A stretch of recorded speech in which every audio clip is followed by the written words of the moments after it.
The 1700s refers to a period in Italian history and culture which occurred during the 18th century. The Settecento. Characteristics.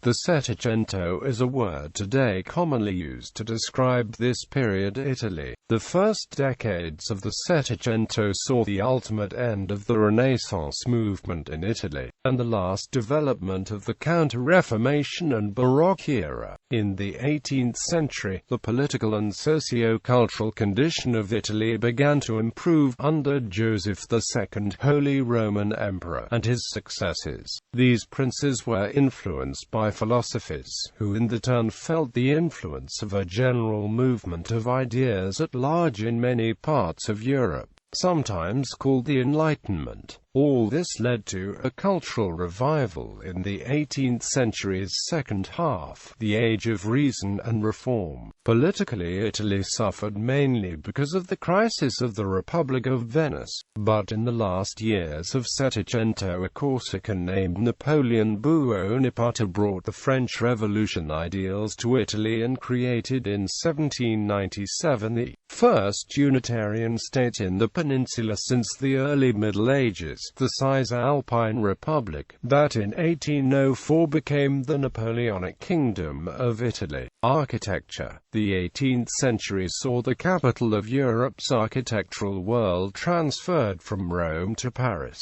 The Italian Rococo, which flourished in Rome from the 1720s onward, was profoundly influenced by the ideas of Borromeo. The most talented architects active in Rome, Francesco de Sanctis and Filippo Raguzzini, had little influence outside the native country, as did numerous practitioners of the Sicilian Baroque, including Giovanni Battista Vaccarini, Andrea Palma. Luigi Vanvitelli was among the most prominent architects of Italy during this century. He built the Palace of Caserta at the request of Charles VII of Naples and worked on many other palaces and buildings like the Royal Palace of Naples, the Royal Palace of Milan and the Basilica of Santa Simona Annunziata Maggiore.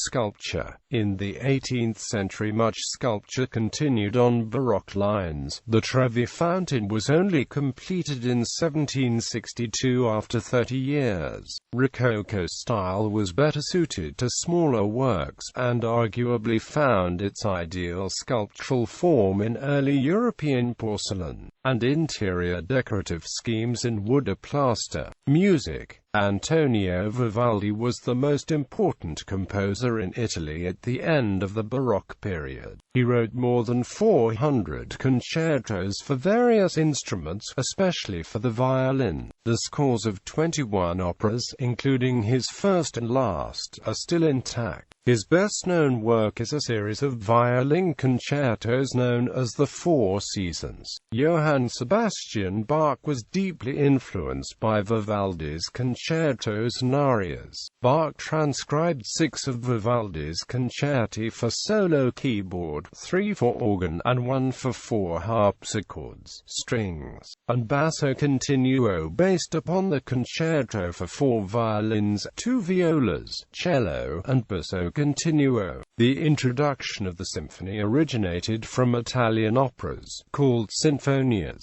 Philosophy. Italy was affected during the Settecento by the Enlightenment, a movement which was a consequence of the Renaissance and changed the road of Italian philosophy. Followers of the group often met to discuss in private salons and coffeehouses, notably in the cities of Milan, Rome and Venice. Cities with important universities such as Padua, Bologna and Naples, however, also remained great centers of scholarship and the intellect, with several philosophers such as Giambattista Vico and Antonio Genovese.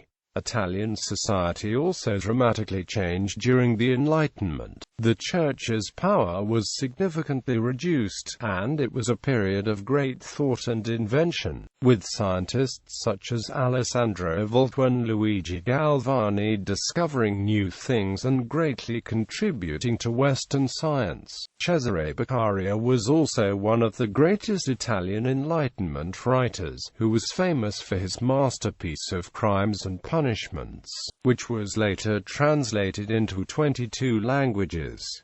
In it, Beccaria put forth some of the first modern arguments against the death penalty. His treatise was also the first full work of penology, advocating reform of the criminal law system. The book was the first full-scale work to tackle criminal reform and to suggest that criminal justice should conform to rational principles. As a consequence, in Italy, the first pre-Unitarian state to abolish the death penalty was the Grand Duchy of Tuscany as of November 30, 1786, under the reign of Pietro Leopoldo, later Holy Roman Emperor Leopold II. So Tuscany was the first civil state in the world to do away with torture and capital punishment. In 2000, Tuscany's regional authorities instituted an annual holiday on the 30th of November to commemorate the event. The event is commemorated on this day by 300 cities around the world, celebrating Cities for Life Day.